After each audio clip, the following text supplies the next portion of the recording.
How to travel with scoliosis pain-free. Yes, it is possible. If you've got scoliosis, chances are you've dreaded travel at some point. Long flights, stiff hotel beds, car rides that leave you feeling like you've aged 10 years. I get it, scoliosis is rough. But here's the truth, you don't have to suffer through it. Today, I'm sharing exactly how I and my clients travel pain-free with scoliosis. Real tips, real tools, no fluff. Let's start with a myth I hear all the time. Travel is always painful when you have scoliosis. That's only true if you don't have a plan, because sitting without elongation compresses your spine, and scoliosis doesn't like compression. What does help? Intentional movement, smart support, and knowing how to care for your curve-specific pattern, but also do it on the go. Tip number 1, first, pack for your spine.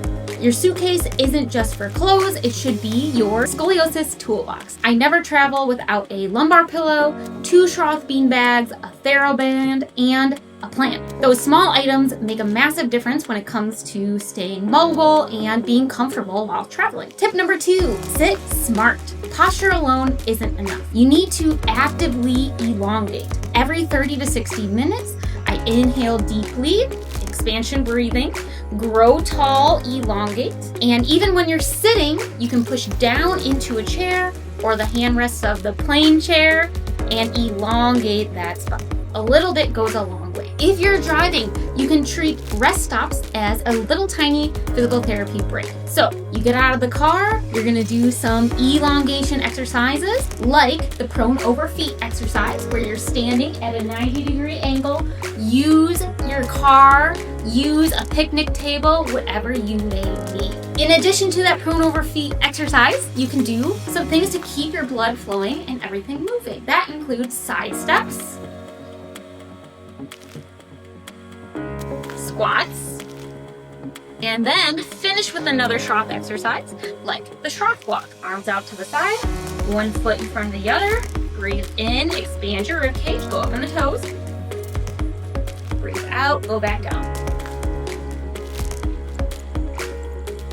And step through. Breathe in, up on the toes, elongating and expanding the spine, out and down. Again, a little bit of exercise, getting the blood flow going will help with pain, will help create more space in your spine and less compression as you're traveling. Number 4, pack the hotel room. Don't just collapse into the bed. When you arrive, take a couple of minutes, use your bean bags or a TheraBand, a little breathing, a little movement, and your spine is gonna be recalibrated. Even a quick routine helps to decompress, unwind from the travel stress. 5th, and this is key, vacation is not a break from your body. It's a break from your job, a break from your inbox, from your everyday life and stresses. However, when you have scoliosis, we need to continue to do the little things to take care of your body over time. And this doesn't mean a lot of time, it just means little things here or there to take care of your spine and help you enjoy vacation more. If you'd like to learn more about the Schroth method for scoliosis, maybe you don't know where to start, I'd love to help you and start with you during one of my 3D curve analysis sessions. Comment the word 3D below or text 3D to 708-729-6282, and I'll send you more information on this virtual assessment with me, a Schroth Method physical therapist. We'll talk about your spine, your curve, and we'll get you headed in the right direction. Get your bag packed and let's go traveling.